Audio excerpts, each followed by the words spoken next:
अनु मलिक रात के 8:30 बजे एक सुनसान जगह पे गाड़ी ड्राइव करते हुए जाते हैं।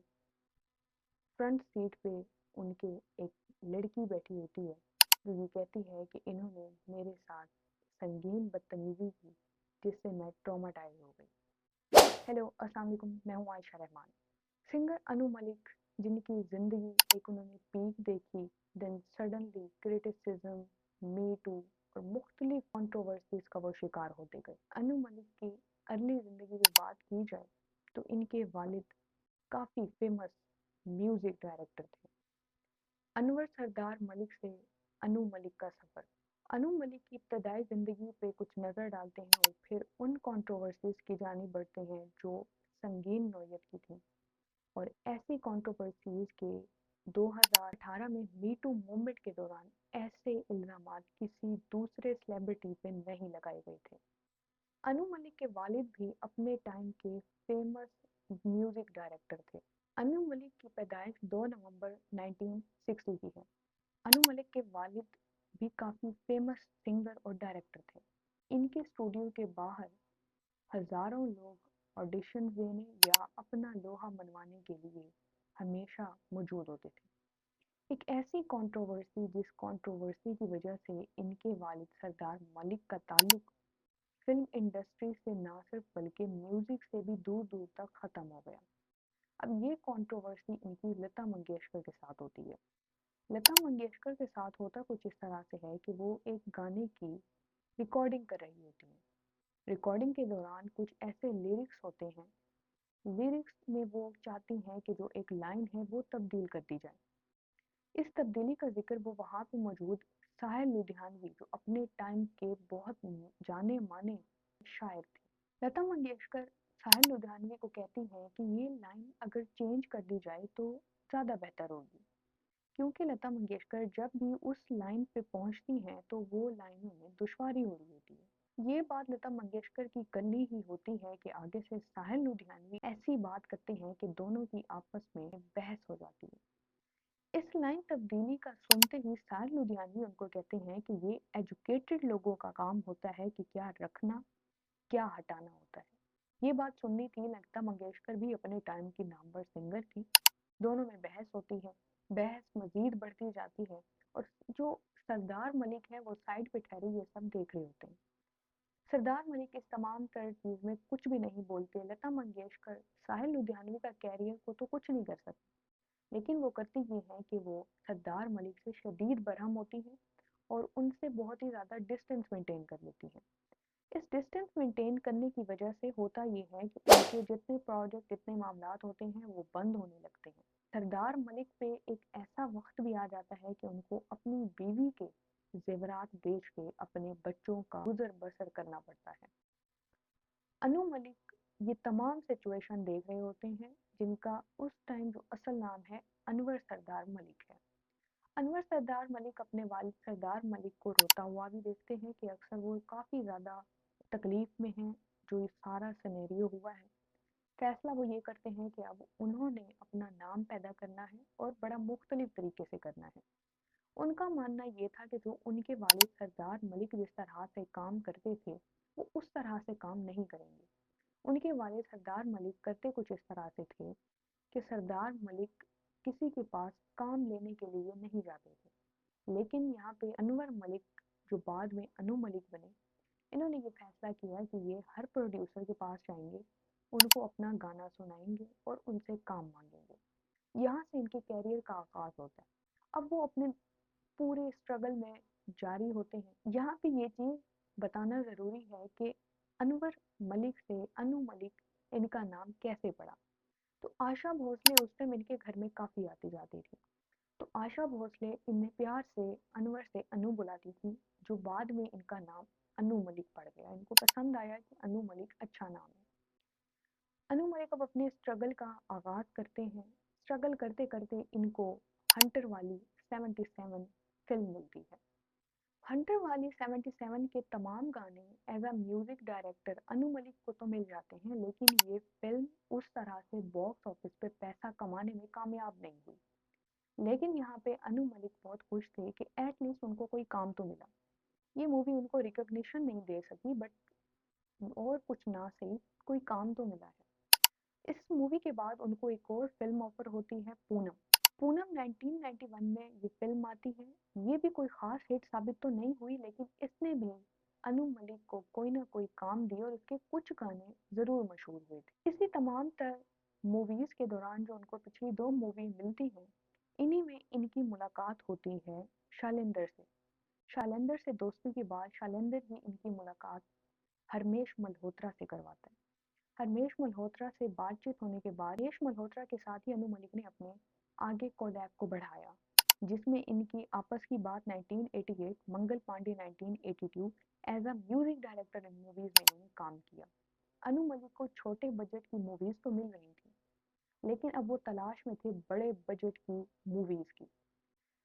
1990s स्टार्ट होता है, उनका भी एक पीक आने लगता है और इनको मर्द मूवी की ऑफर होती है, जिसमें एज अ म्यूजिक डायरेक्टर इन्होंने काम करना होता है। मर्द मूवी के दो गाने बहुत ही ज़्यादा हिट साबित हुए और ये उनके मजीद कैरियर में चार चांद लगाता है।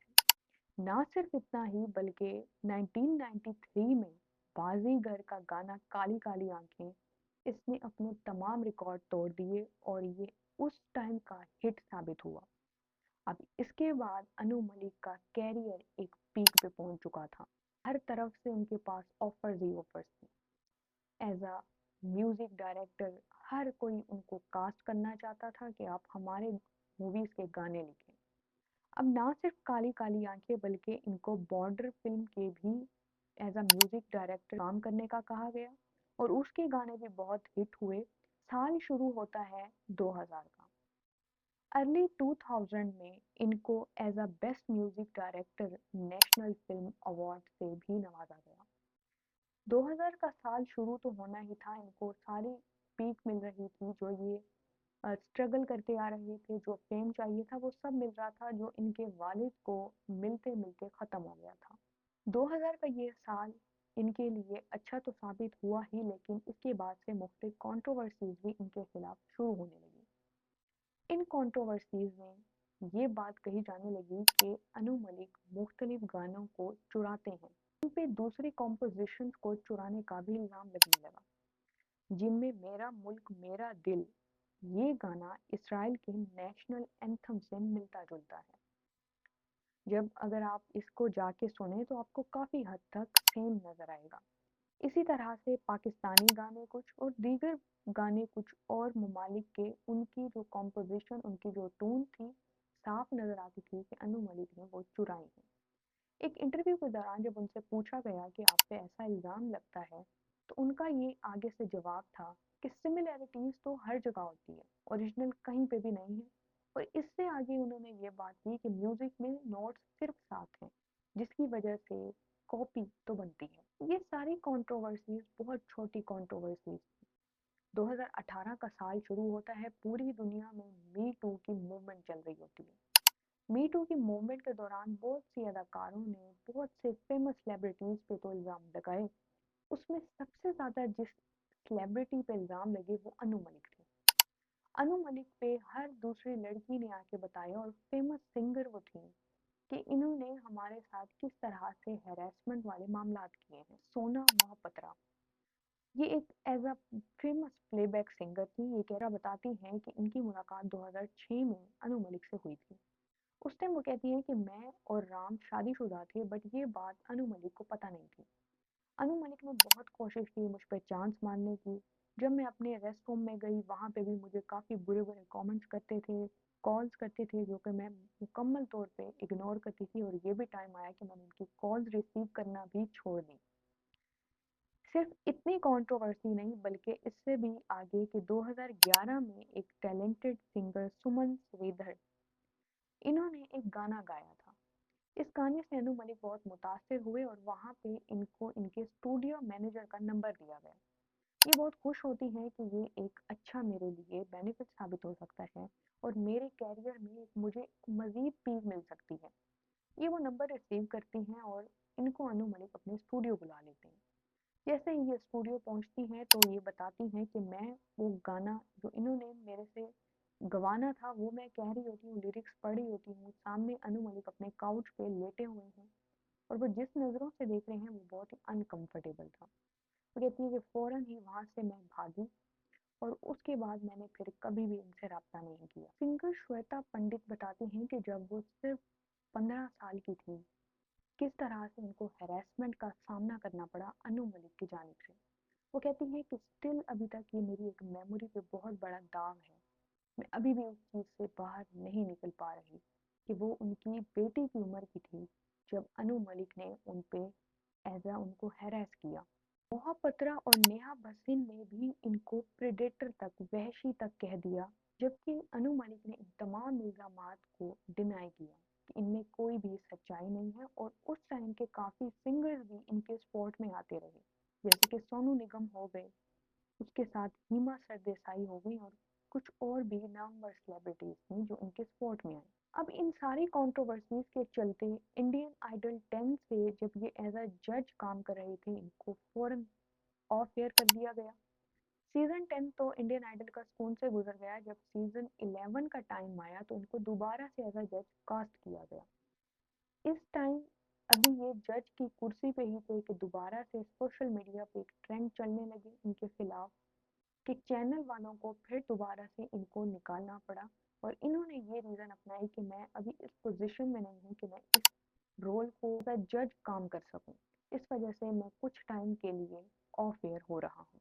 17 जनवरी 2020 को नेशनल कमीशन फॉर वुमेन ने ये तमाम सेक्सुअल हरेसमेंट अनु मलिक के खिलाफ due to lack of substantial evidence के ख़त्म कर दी और ये भी कहा कि इनको दोबारा से रीओपन किया जा सकता है अगर कोई एविडेंस पेश कर दिया जाए। सोना महापात्रा ने इस कमीशन के डिसीजन को काफ़ी ज़्यादा क्रिटिसाइज भी किया। ये इनकी तमाम एक जिंदगी और कंट्रोवर्सीज के हवाले से एक अहम वीडियो थी। ये चीज़ आप लोगों पे है कि आप किस हद तक इन चीज़ों पे यकीन रखते हैं। अब ये भी नहीं हो सकता कि तमाम खवातीन को अचानक से ख्वाब आया हो, यही तमाम तरह चीज़ें हुई हों कि उन्होंने अनु मलिक के खिलाफ आके ये बात करनी है।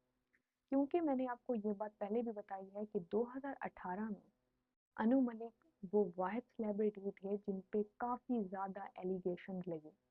अब इन एलिगेशंस में कितनी सच्चाई है, कितना झूठ है, ये आपने कमेंट सेक्शन में बताना है। ये भी आपने मुझे सजेस्ट करना है कि नेक्स्ट वीडियो आपने किस हवाले से जाननी है। बहुत सारा ख्याल रखें। अल्लाह हाफिज़।